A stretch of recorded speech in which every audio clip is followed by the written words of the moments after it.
பார்க்க போகிற drug social மீடியாவில் பார்க்குற ட்ரக் ஜாம்பி ட்ரக். அப்படின்னா என்ன, எதனால அந்த மாதிரி ஜாம்பி மாதிரி ஆகுறாங்க, ஏன் அப்படி ஸ்டன் ஆகி நிற்கிறாங்க நம்ம சோஷியல் மீடியாவில் பார்க்குற மாதிரின்னு பார்க்கலாம். ஜாம்பி ட்ரக்கோட கெமிக்கல் நேம் வந்து ஜைலசின். இந்த ட்ரக் வந்து நான் ஓபியாய்டு, அப்படின்னா அடிக்ஷன் கொடுக்காத ஒரு அனல்ஜெசிக் வலிமருந்து, செடேஷன் தூக்கம், மசில் ரிலாக்ஸன்ட்டுக்கான வேலை. இது எதில் யூஸ் பண்ணுவாங்கன்னா வெட்டினரி அனிமல்ஸ் லைக் வந்து மாடு, குதிரை இந்த மாதிரியான அனிமல்ஸ் மேலே யூஸ் பண்ணுற drug. It doesn't work on humans.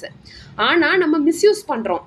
இந்த ட்ரக் எப்படி வேலை செய்யும்னா நம்ம சென்ட்ரல் நர்வஸ் சிஸ்டம், அதாவது நம்ம பிரெயின் அண்ட் ஸ்பைனல் கார்டை இன்டர்ஃபியர் பண்ணி செடேஷன் அண்ட் மசில் ரிலாக்ஸேஷனை கொடுக்குது. இதோடைய ஓவர் டோஸ் என்ன பண்ணா பயங்கர செடேஷன், ஸ்கின் அல்சர், ஃப்ரோசன். இப்போ நம்ம அந்த சோஷியல் மீடியாவில் பார்க்குறது வந்து ஃப்ரோசன் எஃபெக்டை தான் பார்க்குறோம். அதாவது ஒருத்தங்க அப்படியே அதே நிலையில் உறைஞ்சி நின்றுடுறாங்க, ஒரு ஸ்டாச்சு மாதிரி உறைஞ்ச நிலை தான் நம்ம வந்து சோஷியல் மீடியாவில் பார்க்குறோம். ஏன்னா அந்த வந்து ட்ரக்கோடைய ஓவர் டோஸ்னால அந்த மாதிரி ஆயிடுறாங்க. இந்த ட்ரக் பார்க்க எப்படி இருக்கும்னா ஒரு ஒயிட்டாக பவுடர் கலரில் இருக்கும், இல்லை லிக்விட் ஃபார்மில் இருக்கும். லிக்விட் ஃபார்மில் இருக்கிறத வந்து அவங்க இன்ஜெக்டபிள்ஸாக யூஸ் பண்ணிக்கிறாங்க. பவுடர் ஃபார்ம் வந்து இப்படி இருக்கும். இது வந்து ஒரு அனிமல் ட்ரக், ஹியூமன்தே கிடையாது. தயவுசெய்து say no to drugs. It's just an awareness video. Share it as much as possible.